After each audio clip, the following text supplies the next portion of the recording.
Keep Right with Ralph K. Ginorio. Reclaiming Our Institutions. Quote, the condemnation of benefactors, the censure of our own defenders, thus began. There was a sermon preached against the very necessity of carrying the global burden of suppressing evil. Demonstrations were given to show that this burden was imaginary, that there was no evil, that those who compel and suppress evil were the only real villains. Quote from On Resistance to Evil by Force by Ivan Alexandrovich Ilyin. The author of this quote experienced nothing less than the loss of his homeland and his church when the communists replaced his Russia with the Soviet Union and his Russian Orthodox Church with communism. Ilyin well knew that true communism is a jealous cult which abides no competition. It hypnotizes us to demolish our own defenses and betray our own protectors. Evolutionary socialists and revolutionary communists employ different means to achieve the same objective: totalitarian control over the thoughts, words, and deeds of every individual in existence. In their millennium, the withering away of the state will be accomplished only when all of humanity adapts their hive mind and their collective identity. In service to this goal, communists and their fellow travelers have been engaged in a, quote, long march through the institutions, unquote, of Western civilization since well before I was born. The educational, governmental, and religious institutions intended to strengthen us are now largely turned against us. The damage they have inflicted on the innocents indoctrinated in their schools, the citizens abused by their bureaucracies, and the faithful confused by their dogmas is immeasurable. One of their first and most thorough successes was achieved in the Second Vatican Council of the Roman Catholic Christian Church. In the century before Vatican II, which began in 1962, the Church warned against the temptations of modernism. Popes and theologians railed against abandoning universal and eternal truth in favor of passing trends. The Church could lose itself by adapting to one historical moment. Vatican II was not satisfied with reforming Catholic tradition. It replaced Catholic tradition. The Church became the people of God.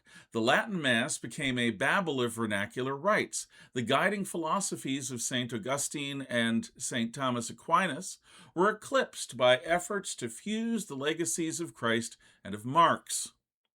The primary focus of Christian efforts, of church efforts, should I say, was shifted away from cultivating godly souls to fight the secular evil of poverty instead. Strengthening the individual against sin was deprioritized in favor of creating a, quote, preferential option for the poor, unquote. As part of an ecumenical outreach to other Christian denominations, distinctive Roman Catholic traditions were suppressed in favor of universalism. Negative consequences of Vatican II include a dwindling of vocations in the West, a dramatic reduction in church attendance throughout the West, and a moral confusion that led to a massive decades-long cover-up of acts of pederasty perpetrated by members of the clergy. For the faith to be passed on intact to coming generations, and for Christianity to form a basis for Western society, there needs to be a healthy, organized Christian faith. Because of our human limitations, Christian churches may need to thrive in a multitude of denominations. However, under no circumstances can a genuine Christianity flourish under the twin modernist heresies of legalistic fundamentalism or the communist, quote, Christianity, unquote, of liberation theology. Recently, Pope Leo XIV excommunicated the Society of St. Pius X. This Catholic group was dedicated to pre-Vatican II ideas and practices. Their consecration of new bishops provoked Pope Leo to sunder them from the Roman Catholic faith. With all of its vaunted toleration for cultural diversity, today's church has utterly rejected those who are dedicated to its own pre-Vatican II convictions. Anti-modernist Catholics have always had this problem. Just as was St. Ignatius of Loyola, they today are papists through and through.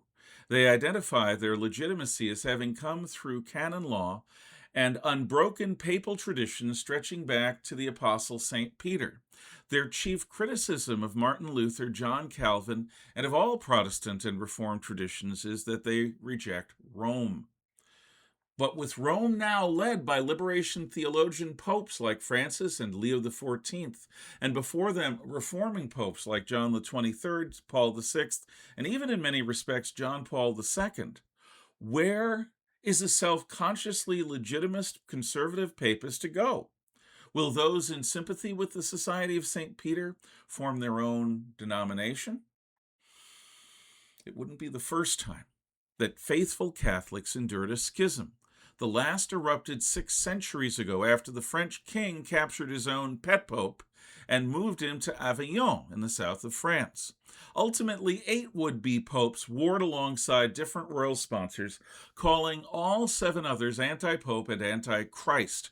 After decades of war, a church council healed this breach by calling for a new conclave to choose a new pope beholden to no king. The excommunication of Latin Rite Catholics is but one small part of a global Christian crisis. Most mainline Protestant and Reformed denominations have experienced their own decline, caused by activists advocating normalizing homosexuality, fostering economic justice, practicing the social gospel, and abandoning cherished traditions. Coupled with the fundamentalist backlash against all of this, Christianity shudders under the strain. At our historical moment, humanity has the capability of destroying all life on Earth. Super science seduces us with cloning, robotics, and artificial intelligence. Normal childbearing is disrupted by birth control and abortion on demand. The current world population requires electricity and global trade to maintain. Ubiquitous personal electronics are rewiring the brain and rewriting society. At this moment, when people of all ages in every part of our world need truth, our religious institutions are so weakened by factional worldly politics that they have themselves become sources of confusion. We Christians should reject all modernisms of left and of right, rededicating ourselves to serve Christ with humility, sincerity, and bravery.